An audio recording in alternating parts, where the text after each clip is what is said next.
Hi friends, this is Amit Mathur and आज हम बात करेंगे इलेक्ट्रिकल टर्मिनोलॉजी में एक है single line diagram SLD. Basically क्या है एसएलडी, आप लोगों को अपने अपने कोर्स में पढ़ा होगा जब आप अपना कोर्स कर रहे होंगे या फिर जब आप इंडस्ट्री में काम करने जा रहे हैं। तो इंडस्ट्री में काम करने के लिए स्पेशली इलेक्ट्रिकल फील्ड की मैं बात कर रहा हूँ। सो इलेक्ट्रिकल में कभी भी आप कंट्रोल, प्रोटेक्शन, ऑपरेशन या मेंटेनेंस के लिए जब जाते हैं, और समस्या सबसे ज्यादा तब आती है जब आप ट्रबल शूटिंग के लिए बढ़ते हैं। तो उस समय अगर आपके पास प्रोजेक्ट का पूरा लेआउट, अगर आपके पास इलेक्ट्रिकल ही नहीं रहेगा, सो उस चीजों को नेविगेट करने के लिए बड़ी समस्या आती है।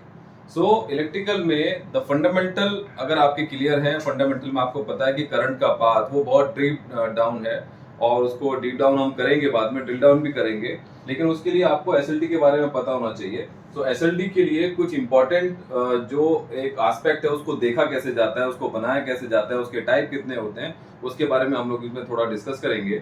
और यहाँ पर एक छोटा प्लांट है 3 इंटू 7.5 मेगावाट। एक एक टर्म का इलेक्ट्रिकल में क्या क्या चीजों को हमको ध्यान में रखना है, किस तरीके से एसएलडी डिजाइन होता है, IEEE standard, IS standard, CEA guideline, वो किस टर्मिनोलॉजी को, किस पर्टिकुलर नंबर को, किस इक्विपमेंट से रिलेट करके एक एसएलडी को डिजाइन किया जाता है, उसके बारे में हम बात करेंगे।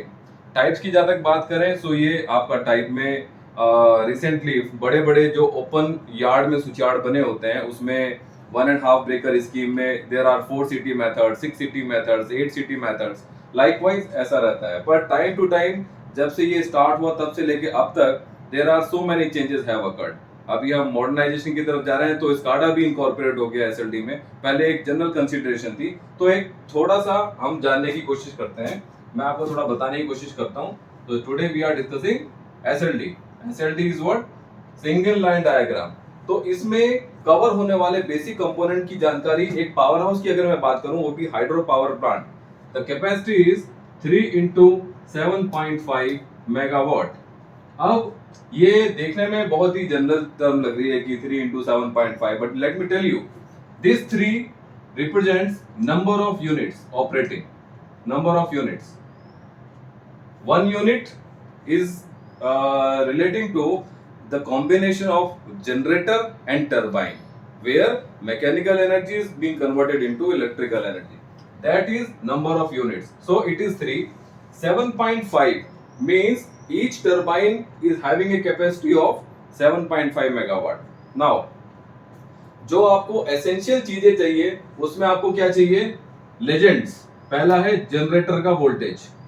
जनरेटर वोल्टेज ये कितने केवी पे है? हम यहाँ पे एग्जांपल ले रहे हैं एक स्मॉल हाइड्रो पावर प्लांट का, उसमें जनरेटर वोल्टेज है लेट्स सपोज 11 केवी। और ध्यान रखिएगा इसमें भी केवी, कई लोग बहुत ज्यादा गड़बड़ करते हैं, उसको कैपिटल के कैपिटल वी लिखते हैं, ऐसा नहीं करना है। कैपिटल के is basically for kelvin, temperature की एक मेजरमेंट है। यहाँ पे के हमेशा स्मॉल रहेगा, वी आपका कैपिटल रहेगा। सेकेंडली आपको चाहिए इसमें ग्रिड वोल्टेज। ग्रिड का वोल्टेज यहाँ पे है, जो ट्रांसमिशन है, मैं आपको दोनों में डिफरेंस बता देता हूं। Maximum voltage capacity of a generator which it can build is 11 kV। Now the maximum voltage through which the grid is connected to the generator, that is 33 kV। तो हमको दो चीजें बेसिक पता चल गई, मेन बस और Jack बस। Means हमको ग्रिड की जो वोल्टेज है वो 33 kV और जनरेटर वोल्टेज है 11 kV। अभी इसमें बेसिक कंपोनेंट कभी भी जब आप एसएलडी डिजाइन करेंगे, पूरा जगह नहीं होता हमारे पास एक चीज को समझाने के लिए, तो हम उसके सिंबल यूज करते हैं। सो एसएलडी में symbols and numbers are both are important. कैसे? अभी मैं कहता हूं मेरे को ट्रांसफार्मर भी मुझे इसमें दिखाना है, तो ट्रांसफार्मर का सिंबल आप इस तरीके का यूज करेंगे, small circle and capital circle. इसका भी मतलब है ये स्टेप अप अगर ट्रांसफार्मर है तो स्टेप अप में जनरेटर की साइड जो फेस करेगा दैट विल बी स्मॉल, और जो ग्रिड की तरफ जाएगा that will be big. But it depends upon the type of transformer, like delta and star. Means primary winding you have to put a small triangle here for creating a delta, and star in electrical terminology it is like this. ये star हो गया आपका। उसके बाद आपका breaker is one of the major component जो हम इसमें लेते हैं। उसको कई तरीके बताने के हैं, पर हम इसको यहाँ पे कर रहेंगे बेसिकली एक रेक्टेंगल बॉक्स में उसको क्रॉस करके डायगोनली क्रॉस कर देंगे, एंड इसका एक कोड होता है इंटरनेशनली, इट इज 52। जो ब्रेकर मींस 52। अभी आइसोलेटर आपको दिखाना है इसके अंदर। सो आइसोलेटर में इंटरनेशनली इसका कोड होता है 89L, और इसका सिंबल आप ऐसा यूज कर सकते हैं। ये ओपन एंड क्लोज, ये सब अभी ओपन कंडीशन में मैं आपको दिखा रहा हूं, ठीक है। ओके, एंड इसके बाद में अभी हम शुरू करते हैं इसका एसएलडी बनाने के लिए। सो पहले हम क्या करते हैं, ग्रिड की वोल्टेज को दिखाने की कोशिश करते हैं।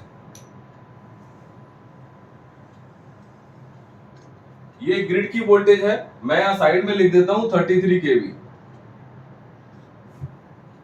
आई होप आपको अभी समझ में आ रहा होगा। 33 केवी का हमने एक बना लिया है। अभी हम क्या करेंगे, 2 और 3 यूनिट शेल बी आइडेंटिकल ऐसा मान के चलते हैं, तो 1 यूनिट पे काम करते हैं। सो 1 यूनिट में हम कहां से शुरुआत हुए, 1 यूनिट में हम शुरुआत हुआ एक जनरेटर से, सिंक्रोनस जनरेटर, उसका सिंबल ये रहेगा। कैपेसिटी इसकी अभी मेंशन करते हैं, कैपेसिटी में आपका ये है 75.5 मेगावाट जनरेटर। इससे रिलेटेड कंपोनेंट भी आपको दिखाने हैं, तो यहां पे आप एक जगह लिख सकते हैं एनजीटी, और इसका सेकंड फेज में आएगा LAVT. NGT is neutral grounding transformer. It is basically for protection of generator if sometimes star में क्रिएट ए प्रॉब्लम, उस केस में NGT with NGR will come into picture. LAVT lightning arrester voltage transformer, basically यहीं से, क्योंकि generator से हमेशा 6 terminal out होंगे, तो आप 6 के 6 तो एसएलडी में नहीं दिखाएंगे, वरना एसएलडी का मतलब ही खत्म हो जाएगा। So SLD means single line diagram. Now where is it going, now from LAVT it is going to, मेरे पास स्पेस कम है इसलिए थोड़ा छोटा छोटा मैं लिख रहा हूं, ठीक है। सो इसमें क्या है, यहां पे आपका आ गया ये 1152 के नाम से मैं इसको देता हूं 1152। अभी इसको मैं एक सेपरेट वे में भी अलग से बना के दिखा दूंगा। 1152 में आ गया ये ब्रेकर में। उसके बाद में ये आपका हो गया यहाँ पर एक ट्रांसफॉर्मर, जिसकी मैं बात कर रहा था। अब ध्यान से देखिएगा, ये ट्रांसफॉर्मर में आपको कैपेसिटी, आप कैपेसिटी कैसे कैलकुलेट करेंगे उसको अलग से बताते हैं। फिलहाल यहाँ पर 10 MVA का एक ट्रांसफॉर्मर आप लोग यूज कर रहे हैं, 10 MVA, जिसका प्राइमरी साइड डेल्टा है और सेकेंडरी साइड स्टार है, राइट। इसके बाद में ये ट्रांसफॉर्मर के बाद यहां पर एक आता है आपका जीटी का ब्रेकर, जिसको बोलेंगे हम जीटी 52।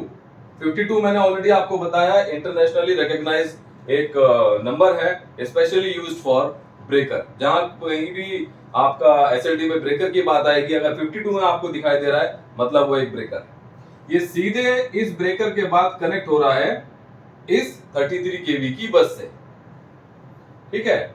ये बस में आने के बाद यहां पर इसका एक और ब्रेकर लगेगा, ये भी एक ब्रेकर है, और इसका नाम देते हैं हम सपोज L52। L मतलब लाइन, फीडर, और जब ये आउटगोइंग लाइन है तो ब्रेकर के बाद इसका गेंट्री स्ट्रक्चर और टावर स्ट्रक्चर रहता है। तो यहां से ये एसोसिएटेड रहेगा आपके आइसोलेटर से। यह आइसोलेटर का सिंबल मैंने वहां यूज किया है, और यहां एक एरो बना देंगे ऊपर, और यहां पे लिख देंगे O/G, लाइन या फीडर। ये आपका फीडर है। OG का मतलब है आउटगोइंग लाइन, ये आपका फीडर हो गया। अभी लाइकवाइज आपकी, फॉर एग्जांपल मैं ऐसी कर रहा हूं, ये आपकी सेकंड यूनिट हो गई, और यहां पर आपकी थर्ड यूनिट हो गई। तो यहां पे हम लिख भी सकते हैं, इसको लिख देते हैं यूनिट नंबर 1, यहां पे लिखेंगे यूनिट नंबर 2, और ये यूनिट नंबर 3। अगर डिस्क्रिप्शन केवल एक यूनिट का है तो ऐसा माना जाना चाहिए unit 2 and unit 3 shall be identical as unit number 1। अभी ये दोनों आपस में कनेक्ट कैसे होंगी, हमको किसी भी एक यूनिट का पावर इवैक्यूएशन किसी से करना है, तो ये भी बताना पड़ेगा कि इसमें हमारे पास आउटगोइंग फीडर कितने हैं। मान के चलिए कि यहाँ पर आउटगोइंग फीडर जो है हमारे पास 2 हैं, और ये टोटल, मैं जिस प्लांट की बात कर रहा हूं वहां पर ये आउटडोर स्विचयार्ड नहीं है, तो वहां पर हम क्या कर रहे हैं, इंडोर स्विचयार्ड का यूज कर रहे हैं। तो एक लाइन फीडर मेरा यहां पे हो गया, ये भी है L252, मतलब ये फीडर 2 हो गया, आउटगोइंग लाइन फीडर नंबर 2 हो गया, ये ब्रेकर हो गया। अभी इसको कनेक्ट कैसे करना है, इसको कनेक्ट करने के लिए क्या आ रहा है मेरे पास, यहां पर एक मेरा ब्रेकर और आ रहा है जिसको मैं बोलता हूं BC152। BC जैसे मैंने आपको पहले कहा कि इलेक्ट्रिकल एसएलडी बनाते समय इसमें इलेक्ट्रिकल टर्मिनोलॉजी, इसके कोड्स, इसकी बेसिक जानकारी आपके पास होना बहुत जरूरी है। BC मींस बस कपलर 1। सेम यहां पर हम उन्हें जोड़ रहे हैं, तो यहां पर भी एक आपको ब्रेकर लगाना है। इट इज कॉल्ड BC252 यानी बस कपलर 2।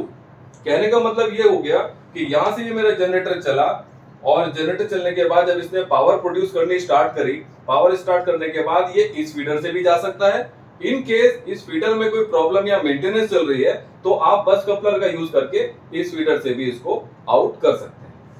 सिमिलरली यहां पर एक ब्रेकर यूनिट नंबर 2 का यहां पे आएगा, यह आएगा आपका GT252। सिमिलरली एक ब्रेकर आपका यहां आ गया, ये यूनिट 3 का है। मैं केवल GT के ब्रेकर इसमें दिखा पा रहा हूं जगह की कमी की वजह से। ये है GT352 है, ये सेम। ये करने के बाद अभी आपको ये भी देखना है कि अगर आपका प्लांट का जो ऑक्सिलरी सप्लाई है, जिससे आपका टरबाइन का बेयरिंग की सप्लाई जाएगी, जिसमें 415 वोल्ट आपको चाहिए, आपको ईओटी क्रेन चाहिए, तो नेचुरली आपको क्या करना पड़ेगा, एक एलटी की या तो सेपरेट सप्लाई लेते हैं कभी लोग हम स्टेट गवर्नमेंट से, कभी वो नहीं मिल पाती है, तो इसी 33 केवी को जो दो डेडिकेटेड फीडर पावर जनरेशन के पॉइंट ऑफ व्यू से, जिसके साथ हमारा पीपीए पावर परचेज एग्रीमेंट हुआ है, वो हमको ग्रिड अगर दे रहा है, तो उसी की ग्रिड सप्लाई को यूज करके यहाँ पे क्या अरेंजमेंट है, ये बस में से एक ब्रेकर और यूज हुआ है और इसका नाम है ऑक्सिलरी ट्रांसफार्मर। इसकी कैपेसिटी है 315 केवीए। ये एमवीए में है, ये केवीए में है। मैं आपको बता दूं, ट्रांसफार्मर का रेटिंग, ट्रांसफार्मर का लोडिंग डिपेंड करता है कि पावर कंजम्पशन कितना है। पावर कंजम्पशन के हिसाब से उसका हम एक अलग टॉपिक में डिस्कस करेंगे, ट्रांसफार्मर की कंप्लीट कैलकुलेशन, कि अगर नेम प्लेट भी नहीं है, आपके पास खाली प्राइमरी और सेकेंडरी का वोल्टेज है, तो उसके हिसाब से आप कितने कैपेसिटी तक का है और कैसे उसको डिसाइड करना है, कैसे उसका ओईएम ढूंढना है, वो सारा काम हम एक नेक्स्ट स्लाइड में करेंगे, नेक्स्ट एक डिस्कशन में कर लेंगे। सो यहाँ पे ये ब्रेकर लगाने के बाद एक ये आपका ट्रांसफार्मर लगा है, जिसमें प्राइमरी साइड डेल्टा है, सेकेंडरी साइड स्टार है, और ये निकल के फीड कर रही है LTAC लो टेंशन अल्टरनेटिंग करंट सोर्स, जो आपको प्रोवाइड कराएगी 0.4 केवी की सप्लाई आपको देगी। अभी पावर का फ्लो देखिए कैसे कैसे रहेगा। पावर के फ्लो के लिए मैं आपको थोड़ा बताना चाह रहा था।